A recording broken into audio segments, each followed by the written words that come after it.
최초의 여성 임원. 호속 승진하면서 앞에 여성이 붙었기 때문에 굉장히 많은 스포트라이트를.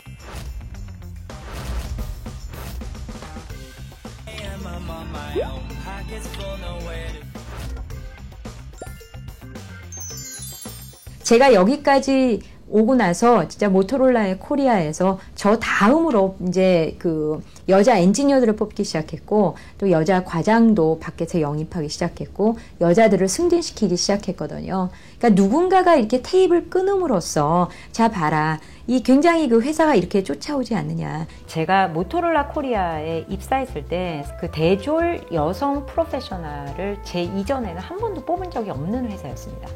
내 첫 주자가 된다는 것은 뭐 비단 꼭 여성이어서 그런 게 아니라 퍼스트 무버가 된다는 거는 참 힘든 일이죠. 그런데 이제 제가 성공 신화를 이제 만들어내게 되니까 그분들한테는 어떤 측면이 있었냐면, 한 번도 여성 프로페셔널들하고 같이 일해본 적이 없었거든요.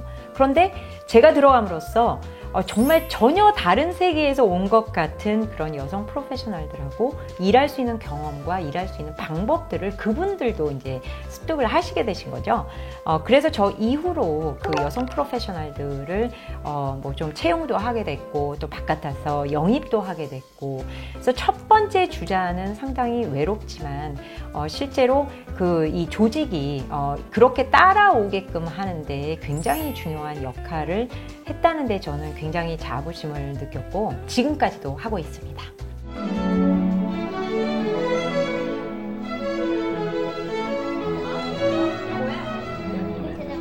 집으로 돌아온 조미진 상무를 기다리는 것은 개구장의 두 아들과 남편, 그리고 가정의 따뜻함이다. 바쁜 아내를 대신해 이제는 아이들의 엄마 노릇에도 꽤나 익숙해진 남편의 넉넉함이 조상에겐 무엇과도 바꿀 수 없는 큰 재산이다. 일하는 엄마를 돕겠다는 6살박이 큰아들의 듬직함까지도. 하나님께서 다 만들어주셔서 고맙습니다. 예수님의 이름으로. 식사 시간은 조상무 가족이 즐겨하는 대화의 장이다. 진짜 너무 귀엽네요. 예. 그때 보니까 지금 이제 효식이 형식이었는데요. 지금 아마 7살, 4살 뭐 그런 정도 됐을 거예요. 엄마의 일 때문에 중국에도 살고 또 미국에도 살고 또 한국에도 살고, 가장 그 성장하는데 민감한 시기에 저의 커리어를 쫓아서 함께 다녀준 그런 정말 소중한 가족입니다. 뭐 특히 남편도 미국 가서 공부를 하긴 했지만 그래도 이제 저를 굉장히 많이 서포트 했기 때문에 일단 가족들이 다 함께 갈 수 있었어서 진짜 저한테는 행복이고 또 축복이었다는 생각이 많이 듭니다. 큰아들 형식의 작은 고민에서부터 다음 주 떠나야 하는 조상매 출장에 이르기까지 집안에 대소사가 모두 오고 간다. 함께하는 시간이 비록 많지는 않지만 늘 서로의 관심사를 더불어 나누는 것. 네 사람 모두에게 그 나눔은 이제 빼놓을 수 없는 하루 일과가 됐다. 뭐 아이들도 성장 단계에 따라서 부모들한테 원하는 게 되게 다르잖아요. 어렸을 때는 사실 절대 시간을 좀 많이 보내주고 뭐 먹여주고 입혀주고 뭐 하는 것들이 참 중요한데, 그래서 늘 그런 마음이 많았던 것 같아요. 내가 일하고 가족들, 특히 아이들하고 보내는 거 이외에는 다른 우선순위는 뭐 가질 수 없다.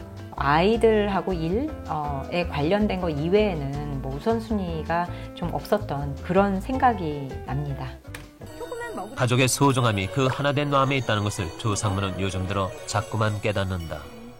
무엇이 좋겠어요. 젓가락을 별 탈 없이 건강하게 자라준 두 아이와 일하는 아내를 있는 그대로 받아들이는 남편. 남편의 저 눈빛은 뭔지 진짜 모르겠네요.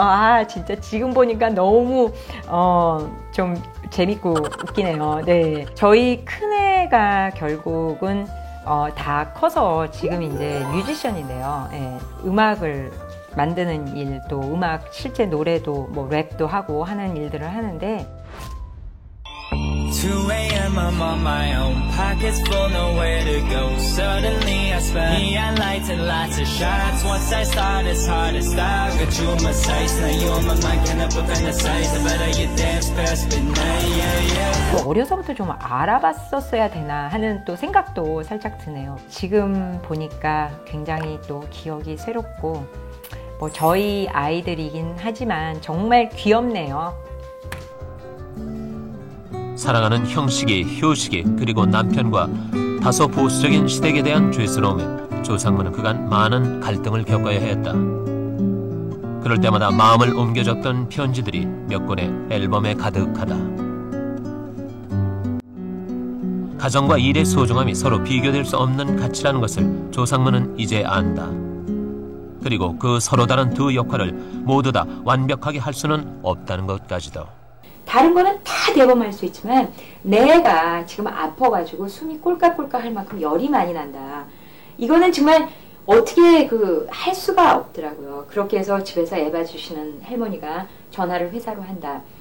그러면은 처음에는 진짜 어떻게 할 줄을 모르겠더라고요. 첫 해 때는. 근데 지금은 이렇게 조금 지내면서 생각을 해보니까 물론 애들이 다 건강하게 다행스럽게 잘 자라줘서 물론 그렇겠지만 지금 생각을 해보니까 인생이 다 그렇잖아요. 아프기도 하고 또 괜찮기도 하고 또 행복한 일도 있고 슬픈 일도 있는데 아픈 것도 일하는 엄마라면 조금 더 대범해줘야 되는 게 애가 아플 적도 있구나. 그러니까 거기에 대해서 막 참견을 안 하려는 게 아니고 거기에 대해서 너무 내가 일을 하기 때문에 마음 아파하기보다는 애라는 건 참 아프면서 크는 거구나. 애가 아플 적도 있구나. 자기가 살다 보면 일에 대해서 이 정도의 지금 내가 일을 굉장히 저울에 굉장히 추를 많이 올려놔야 되겠다. 그래갖고 저울에 추가 이렇게 내려가면은 올라가면은 그 다음에 가정에 대해서는 당연히 조금 소홀해질 수밖에 없는 부분들이 있어요. 근데 저도 처음에 조금 결혼하기 초기에 어렸을 때는 요걸 어떻게 이걸 다 같이 이렇게 가져가나 하고 상당히 갈등하고 노력하고 막 그랬던 것 같은데 한참 지나서 제가 깨닫기에는 그게 아니고 이거는 굉장히 일하고 가정의 균형의 문제고 그게 또 항상 그렇게 균형을 똑같이 가져갈 수 있는 게 아니고 어떤 땐 이렇게 되고 어떤 땐 이렇게 되는데 결국은 그거를 제 스스로가 그거는 일하고 가정하는 게 균형의 문제구나. 그다음 내가 이걸 한 가지를 잘할 때는 이거는 좀 못할 수가 있구나 하는 걸 받아들여 버리고 그거를 그냥 기정사실로 받아들이면은 일단은 굉장히 편안하게 그 두 가지를 잘 조화를 시킬 수가 있는 것 같아요. 제가 30대 중반 일과 가정의 균형이라는 그런 측면에서 가진 생각들을 오늘 다시 한번 좀 확인을 했는데요. 제가 늘상 하던 얘기입니다. 이제 말하자면 슈퍼우먼 신드롬에서 벗어나야 된다. 왜냐? 이 일과 가정을 뭐 팽팽한 수준으로 늘 높은 수준으로 이렇게 균형을 갖고 간다는 건 거의 불가능한 거죠.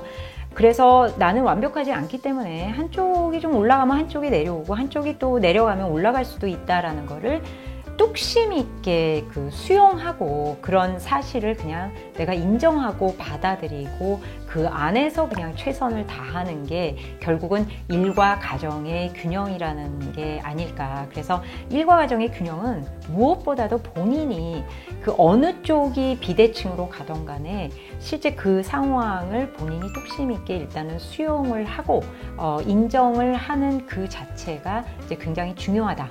그거를 제가 30대 중반부터 계속 강조를 많이 해왔네요. 네, 또 다음 보실까요? 아직 채 어둠이 가시지 않은 새벽 5시.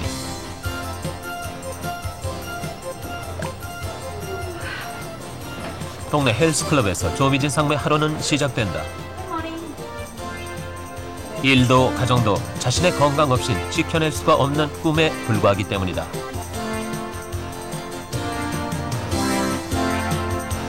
쉼없이 앞을 향해 달려온 오늘의 조미진 상무.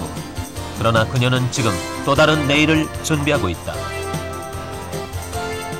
네, 지금 보니까 진짜 30대 중반부터 운동 굉장히 열심히 했는데 그 현장을 제가 지금 보고 있네요. 루틴에 관련된 얘기인데요. 그러니까 뭔가 이렇게 삶의 일부가 돼서 지속적으로 계속 하고 있는 게 무엇냐를 좀 보면은 책 보는 거하고 운동인 것 같습니다. 그래서 이런 습관들이 사실은 좀 젊었을 때부터 시작이 됐고, 그 다음에 그런 것들을 지속적으로 뭐 중간중간에 뭐 잠깐 쉬는 그런 타임은 있었지만 이렇게 지속적으로 가져간다는 거는 굉장히 중요한 일이고, 무엇보다도 그런 그 루틴을 계속 관리하면서 지금까지 온 게 또 저의 오늘날 이 자리에 좀 오게 한 그런 또 큰 동력이 아니었나 하는 생각을 잠깐 해봤습니다. 네, 다음 보실까요?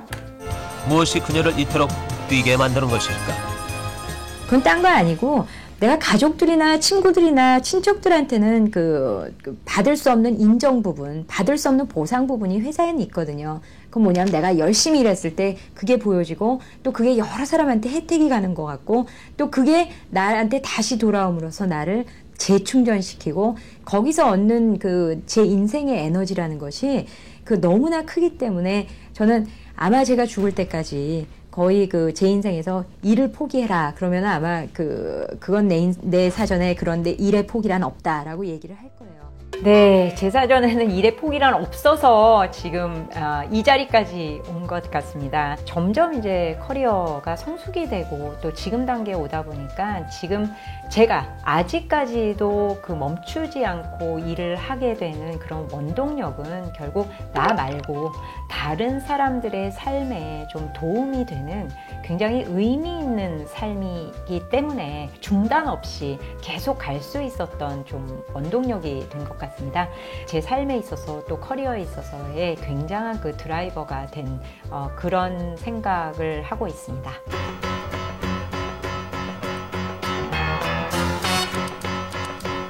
성공한 여성. 그들의 모습은 화려하고 아름답다. 그러나 우리는 그 화려함이 단순한 치장이 아님을 이제 안다. 남성 중심의 사회가 안겨준 수많은 좌절과 갈등, 그리고 어김없이 찾아오는 일과 가정, 그 선택의 기록. 이 모든 장애를 딛고 일어선 오늘이기에 그들의 모습이 더욱 아름다운 것인지 모른다. 네, 지금 또 이렇게 화면을 보니까 약간 앤틱 느낌도 나고 화면도 뭐 그럭저럭 더 예뻐 보이는 막 그런 느낌도 납니다. 거의 한 25년 전에 저의 모습을 이렇게 보고 나니까 정말 젊었을 때부터 제가 살아가는 데 있어서 나의 미션 또는 비전으로 생각했던 그런 일들이 지침 없이 지금까지 왔구나.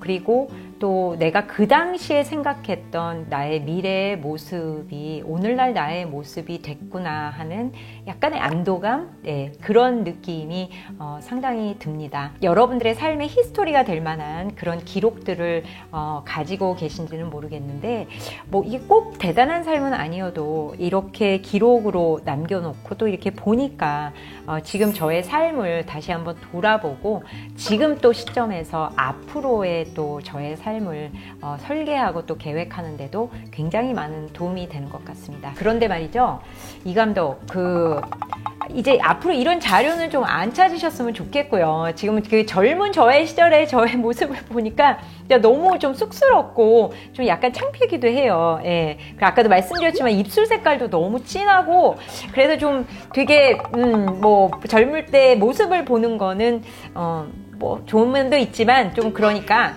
다음부터는 이런 자료 찾지 마세요. 아니다 하겠습니다.